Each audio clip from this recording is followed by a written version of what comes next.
All right, we're going to keep this moving. Please put your hands together for your next comic, Sugar Bush!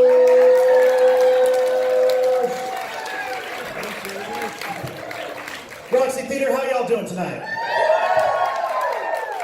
I tell you, it is an exciting time to live in Missoula right now because the medical marijuana industry is just blowing up. It's fantastic. I swear, there is a new dispensary opening every week. And it finally made me realize that the only thing standing between me and medical weed is the church. But that only takes 2 minutes to walk around. So I'm good. I got myself set up with an appointment. I went to meet the doctor. I figured it would be a really professional environment. You know, they'd be playing the game. They'd appreciate it if I did too. So I dressed up really nicely. That was unnecessary. I walked in, I got introduced to the doctor, Dr. Nick. He told me to call him Kron. And this man had gauges, a purple mohawk, and a tattoo of a pot leaf on his neck. He only asked me 3 questions. He asked me my name, he asked me my date of birth, and he asked if I wanted to go on a date with him. And so things have been going pretty well, actually. It's been fun. Our first date, he took me to dinner at China Buffet. I don't want to brag, but he gets a discount. They sponsor his practice. It's great. And then after we left China Buffet, we went back to his house, where he lit some candles, you know, we turned off the lights, and just hours and hours of the two of us playing Mario Kart. It was super romantic, you know?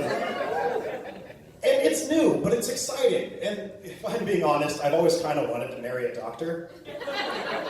Not for any, you know, paycheck reasons or anything gross. I want to marry a doctor because my dad is a doctor. When I was a kid, anytime anything was wrong, we just went to my dad. And we'd be like, hey, what's this? And he would fix us. And my dad's getting older. He's not always going to be around. And after he goes, I will go not long afterwards because I'm a 27-year-old comedian in Missoula. I do not have health insurance.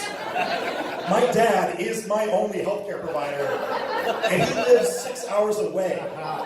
I just text him pictures of things. Hey, does this require stitches? Hey, what's this lump on my arm? Is my finger supposed to bend that way? He is dreading the day I get my first hemorrhoid. So if things go really well with Dr. Nick and I figured, first of all, we will have the dopest piñata at our wedding reception. But also, he can take over as my general health care provider, which would be great because, you know, I bet he could diagnose that hemorrhoid before I knew anything was wrong. Plus, it would be great just to one-up my older brother, because my older brother's a nurse. But he's really arrogant about it. He loves to tell me that by the time he was my age, he had already saved thousands of lives. Which isn't true. He's a hospice nurse. If he has saved thousands of lives, it's because he's bad at his job. Yeah, things with Dr. Nick, you know, it's going really well. We had a discussion. We decided we're also going to continue to see other people, which is great for me. We're both okay with this. It means that I get to continue to mess around on Grindr. Okay, that's a poor choice of words. I don't mean mess around. I mean that I use Grindr to find other men to have anonymous sex with. And you know the old saying that all the good guys are either taken or gay? That is not true. Trust me, there are plenty of gay assholes out there. In fact, half the guys that message me on Grindr start off the conversation by showing me a picture of their gay assholes. And I wish I could say that that's probably just a Grindr thing, but I know better than that. We all know better than that. Men are gross, and that's how they operate on dating apps. That's unfortunately the norm. In fact, one of the guys who messaged me earlier today with a picture of his gay asshole was named Norm. But the other half of the guys that messaged me, they're just looking to buy weed. I think they misunderstood what a hookup app was. I figured my profile, you know, showed off my charming smile, my luxurious hair. They keyed in on my bloodshot eyes and collection of Grateful Dead t-shirts, which is probably a better representation of my personality, to be honest.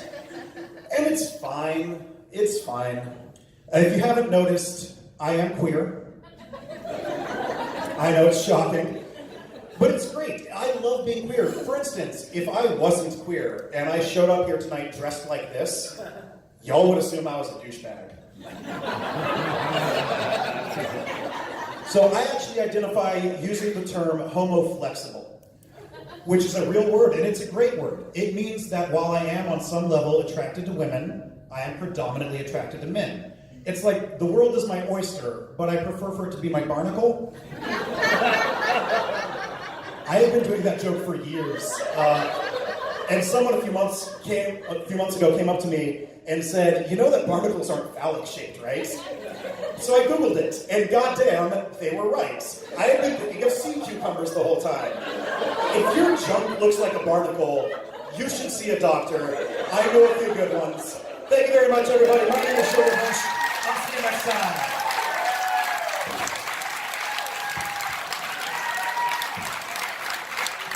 Sugar Bush.